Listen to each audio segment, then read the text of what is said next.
3 iyul Tiflisdə 52 kilo çəki dərəcəsində Mahir Süleymanov Slovakiyalı Bobby Dusanla qarşılaşdı.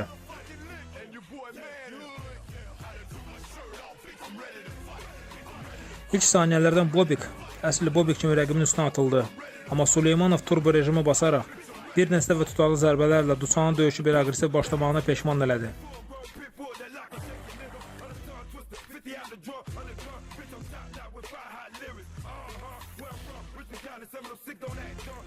Sanki döyüşü tez bitirib, şam yeməyinə tələsən adam kimi Mahir getdikcə tempo artırır və Bobikin işi xeyli çətinləşir.